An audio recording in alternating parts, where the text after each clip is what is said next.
Thank you so much for coming back to Sarita Talks. Oh my gosh, I'm so excited. I've got NicDanger, who is a Columbia superstar, but actually a nationwide superstar. Open for some excellent people, founder of Hip Hop Unity Day. And I really just want to get Nick out here talking, telling us what the next move is and everything that has led up to this point. NicDanger. How's everybody doing? Positive energy, gratitude, blessings. NicDanger. So there's so much from Columbia, Missouri, native, first generation here on my dad's side.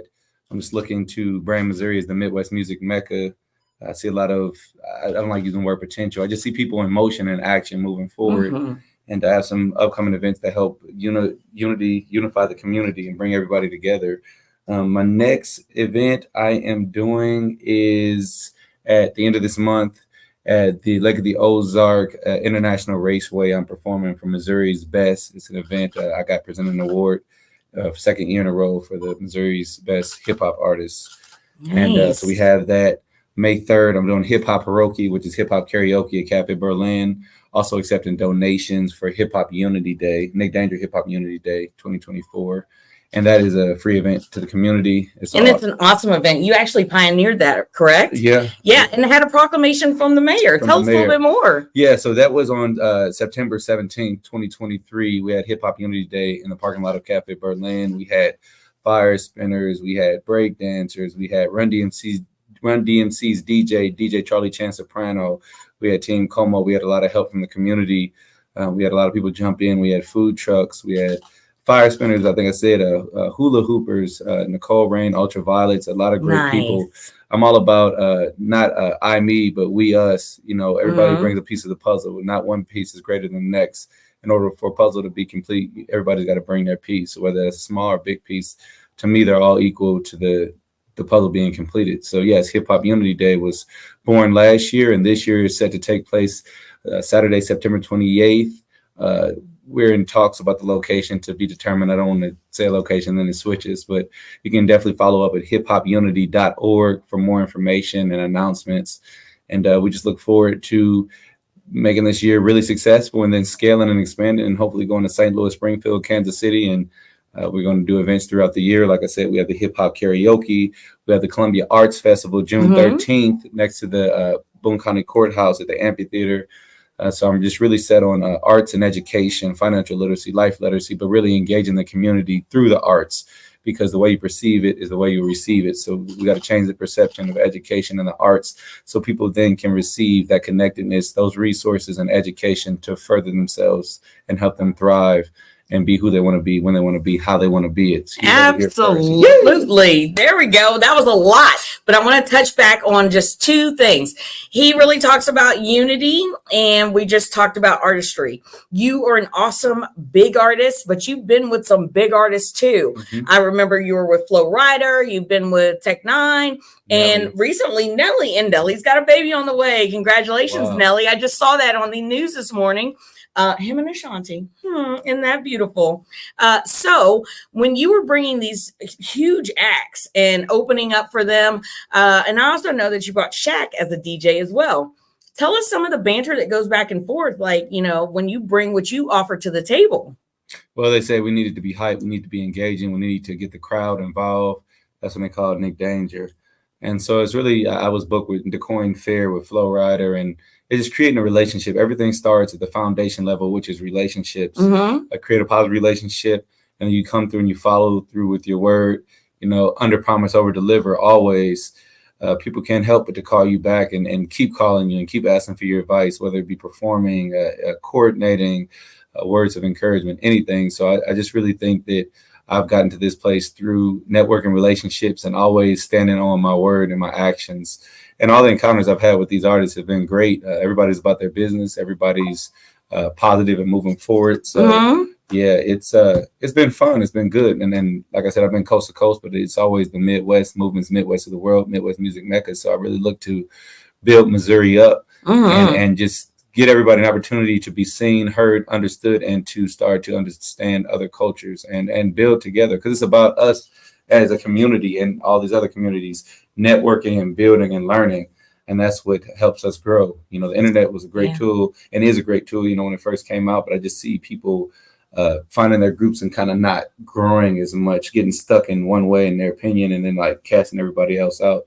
So we're in a shift, and I believe it's time that we open the doors and the gates and that opportunity for expansion and connectedness and resources and to learn and grow. And the time is now. And Columbia, Missouri will be heading that movement. So. Yeah, I love Columbia. I really feel like it's a welcoming town. It's a great town for entrepreneurship, and it's really a great town to, just kind of jettison off into whatever sphere you want to, as long as you put one foot in front of the other and you're still putting in the work. So Nick is one of the hardest working men in show business.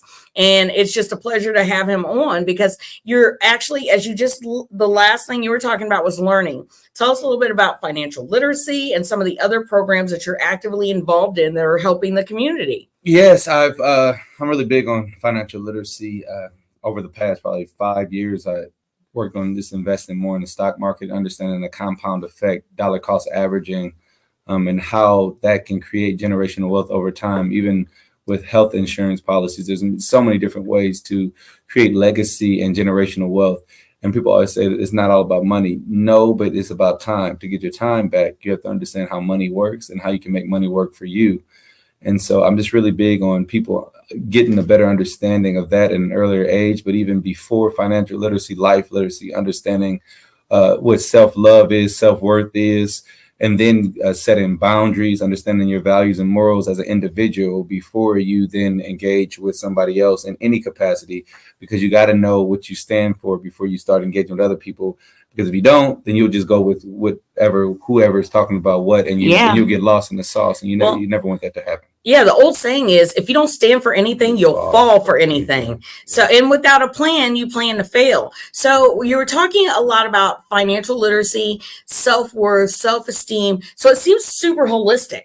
Mm-hmm. So what aren't we hitting on as a community to really instill this? There's wholeness and it has to come forward. I like it takes a village. How do you feel? Oh, it does. And it does. I think with technology, I won't blame it all on technology, but it's made it where, and the access to things being super easy, such as DoorDash, Grubhub, Uber, Lyft. Mm-hmm. You can order anything. You can work from home. You don't have to engage with people. And to me, that puts you at a disadvantage, because that human interaction, you learn so much subconsciously and consciously, presently, when you're in front of people and able to communicate and you exchange information, ideas in real time right here. Uh-huh. And so I believe we need more events, community-oriented events that bring the community out so you can see different walks of life in front of your face, experience it. What does it look like, smell like? What does it taste like? What is their religious beliefs or spiritual practices? All these things help build an understanding, so we can understand each other and not just judge and not just shun and not just shoot down, but build up, grow, thrive, create legacy, wealth, create communities and networks. That would say when you up your network, you up your net worth. So it's I did not know that. Oh yeah, it's very important that we engage and know that there might be a sign that says you're welcome at a place, but welcome yourself. That's the way you grow. You have to network. You have to go through doors that other people have not been through from your section, your side, or your group, or your tribe. You have to be willing to be uncomfortable to get to a level of comfort. It's called growing pains. Okay. So it's very important that you take initiative.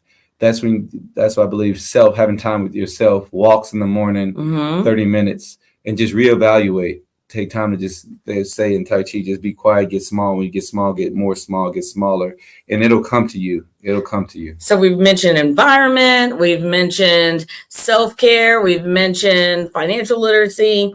I want to talk about, you said, you need to get into these different groups, these different cultures, and find out more about them. Tell us about the recent events you just did. Afro-Cuban Legacies. Dr. Juana Maria at the University of Missouri.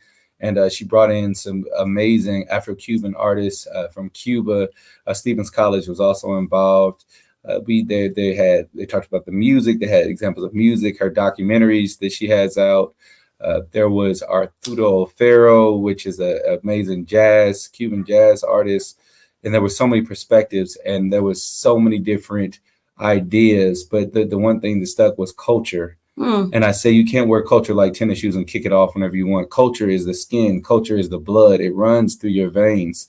So what I learned from that conference was just how important it is to keep the roots and talk about the roots of your culture.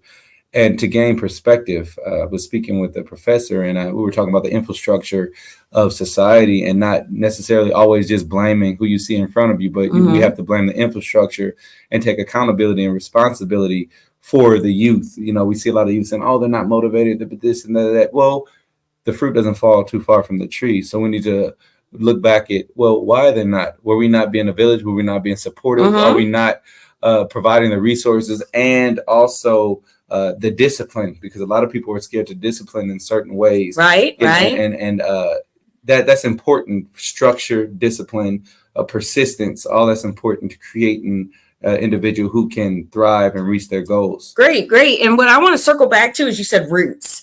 And I remember a woman told me one time, how can a tree grow with no roots? So learning your roots and discipline, you touched on so many different things. What do you think is the most important things that we need to be rooting in our youth right now? Where do their roots need to be particularly strong? I believe knowing their history is very important, and knowing history in general. Wherever you're at, you need to know the history of that land. Wherever you're from, you need to know the history of that land, as well as how the laws work. You know, Bill of Rights, the Constitution. You need to understand the system, and then you get a better understanding of how to maneuver through the system. Because if you rely on the system solely, you will not be able to thrive like you want to, because systems don't always follow through. They fail. And so we need to take accountability and responsibility, knowing that. So know that, okay, I need to have a backup for a backup, and plan A needs to be B, C, D. All these plans need to be part of plan A. And that way you can keep thriving to hit that point. But you know that if this messes up, I can do this and stay on track to hit the goal I want to hit. So like I said, knowing history is important. Knowing the rules and laws of the land is very important. And being open to go into different communities and learn in different communities is very important. Well, what I'm getting from what you're saying is kind of like knowledge is power, because we can talk about a problem that exists all day long. That's right. But what is talking doing if you're not taking any action steps? And if you don't know how to take the action steps, you're already at a huge disadvantage. So I saw that you've been to Jeff City recently for the Hip Hop Unity Day proclamation. What were some of the things you were able to take away from that day? So it was I got my resolution that day. They're very similar proclamation resolution. Sorry. No, you're fine.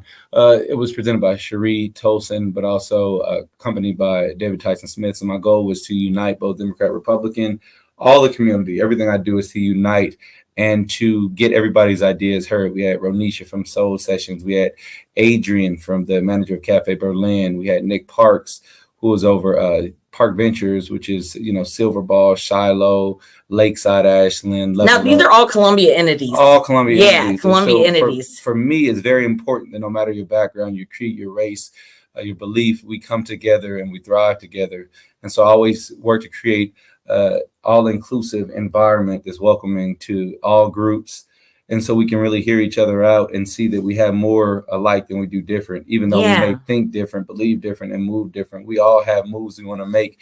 In order to make those moves, we need each other. There's no I, me, there's only we, us. So until people realize that, it's going to be a very bumpy, rough road, because you're going to come to a part in the road where you're like, I need that person. Oh, I created a conflict, or they created a conflict for me. So now none of us can get anything done. We have to be just come together. We have to put all that ego to the side and come together and realize that in order for the next generation to really have an opportunity to thrive, we need to do our part, come together and creating that path and laying out the legacy for people to walk down and be able to get those resources and connect to the people they need to connect to.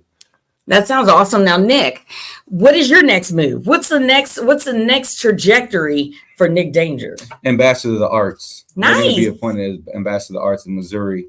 And so I can help with getting all these different events off the ground, any way that I can, working in Columbia, all the surrounding small cities, Centralia, Fulton, Fayette, Mexico, Boonville, everywhere, Hallsville, just to make it where people can be seen and heard and valued.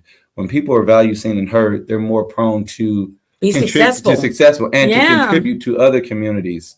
You know, it's you. If I build you up, you're going to be more prone to turn around and build up the next woman or man or whoever. It's the ripple effect. Yeah, like you throw that positive rock out there, and it's gonna resonate throughout the community. And I will just give credit where credit is due. Nick is always perpetuating a positive vibe throughout our community, and I'm so grateful and thankful he was able to come on today, tell us all of the things that he's done, that he's doing, and that he will do. And what I'm going to do right now is call out on the community. If you can help Nick in any way, show up, show out. Yep. You know, and welcome your neighbor, no matter what they look like, and embrace that culture and even your culture and all those around you. Nick, you want to leave us with anything before we go? Feel free to donate at hiphopunity.org. That's HIPHOPUNITY. It's a unity. Yeah, sorry. unity.org, hiphopunity.org. And we're going to keep growing. And like I said, I'll see y'all April 27th at International Ozark Raceway. Yeah. And May 3rd at Cafe Berlin. And just anybody reach out. I'm ready to collaborate or give somebody a connection so they can thrive. I'm always looking to do that. So, and we didn't even talk about some of the other things. So Nick will have to come back on, but he also writes jingles. You're also a huge part of MU and what's going on there. So stay tuned for all the awesome things that he is doing. And thank you so much for listening to Sarita Talks. And maybe you could take something away from this conversation and build up your community. Maybe you can throw that positive rock in the pond and see what resonates. Take care.